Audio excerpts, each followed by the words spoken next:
One of the toughest days for me as a media guy here in the high school ranks is to do this tribute to my buddy, Ty Jordan. Ty, I love you, man. You were great to me. Met you when you were going into the 9th grade. Did an interview with you then. It was tough. You were a nervous pup, but man, you grew so much from that time. Then you had to deal with your mom, going through all the illnesses that she was going through those life-changing things. But man, there's two words that I have for you, Ty Jordan. One, resiliency. Man, you were so resilient. You kept bouncing back every time that adversity hit you. Every time that it came and knocked you square in the back of the head, you kept answering the bell. The next thing I have for you is tenacity. Tenacity. On the field, you were a monster. You might not have been the biggest guy, might not have been the fastest guy, but you're the guy that made a play. And for me, I have mad respect for you on that part. Then I think about all the times that you grew up right there in front of me. I mean, for being a very nervous guy in front of the mic until you're a very nervous guy at the last interview we did at the mic. But you got better. You kept doing the right thing. And man, everything that you went through, I am so appreciative of knowing that a young man could go through something like that.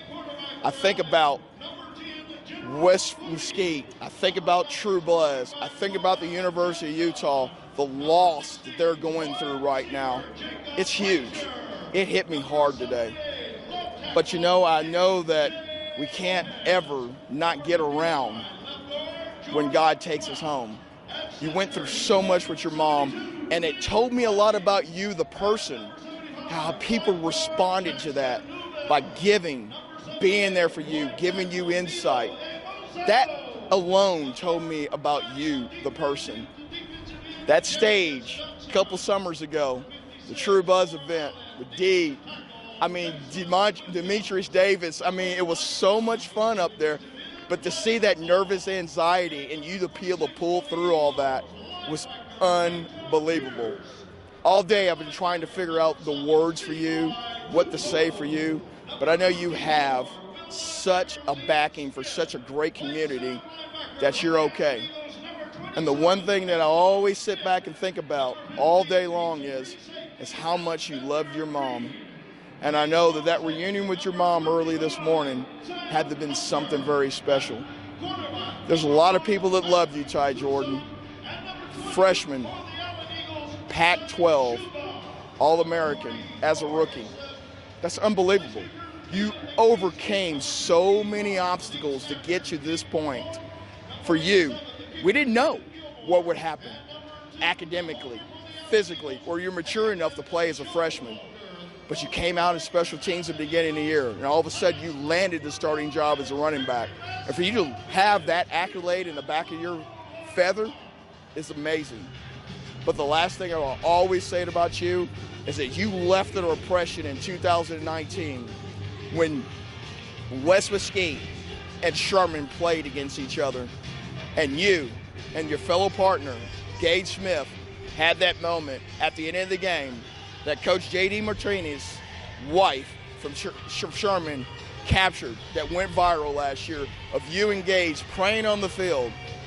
People think it was racial tensions. It wasn't. It was all about brothers coming together when your mom needed to have time of need. Your mom passed shortly after that, but it went viral. That, to me, talks about Ty Jordan, the person. Not a man of many words. He wasn't. But my last message with Ty that I'll never forget was, I'm proud of you. You've come a long way. And he said, thank you, Mr. Matthews.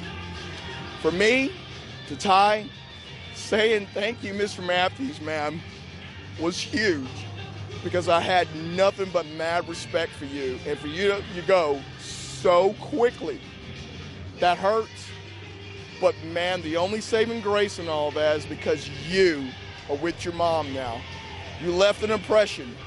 And for all your True Buzz guys, University of Utah guys, for all of you West Mesquite guys, remember, you're never promised tomorrow. And I know that a lot of adults like me tell you that, and a lot of you guys think, oh, I'll be here tomorrow. You just never know. So make every opportunity to that and play every game and every practice. If you love Ty Jordan, do it now. Katie Matthews, my man Parker over here, Turley, Cameron, we love you, Ty. We love you, Ty. Kenny Matthews, FridayNightGlory.com here at A1D1 here. True Buzz out here, having a little practice out here. I'm here with slot and running back, West Mesquite, Ty Jordan. Can you tell me a little bit about this facility out here, man? It's really nice, isn't it, man? Yes, sir. It's probably the best facility ever there is. They got state-of-the-art weight rooms, all kinds of things. Trainers, football coach, obviously, Akib Talib, so it's a great facility. And they do a lot for the kids out here.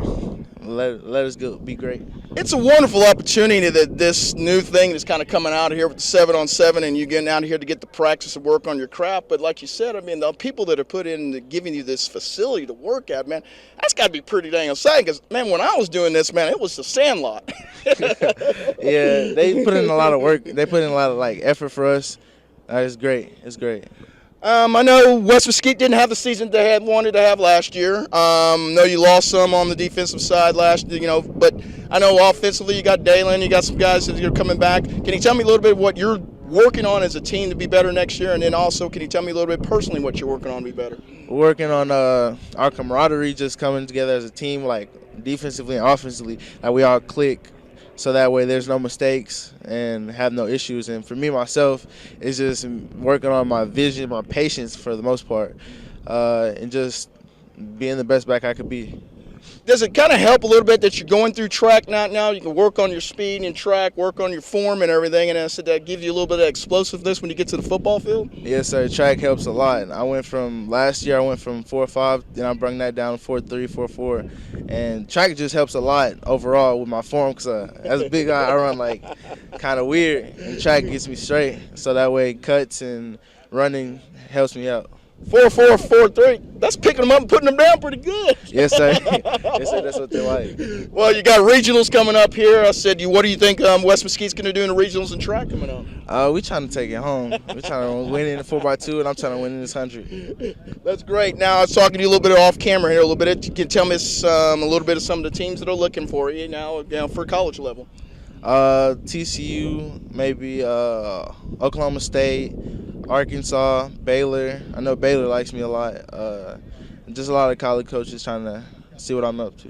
Can you tell me a little bit how it feels to have these Power 5 guys call you, text you, and sending you things in the mail? I mean, I know you're not getting the big hit, but it's got to be pretty exciting to see that. Yes, it's amazing, actually. It's overwhelming, kind of. You get that warm feeling in your stomach, starting wanting to do backflips and jump around. You're happy. Can you tell me when you thought that you're going to maybe be a Power 5 kind of recruit? Was there a particular time, maybe in freshman, 8th grade, that you thought, man, I can maybe make this happen? Nah, it was my coaches. They was just telling me, because I didn't know as much. Right. So they was just hey, you got this potential. So I was all right, I'm going to work on it. It's a blessing, and, hey, we appreciate you giving FridayNightGlory.com a couple moments here. Go out there, get you some work out there, and we'll be following you during the season, man. Good luck next week also, man. All righty, take care.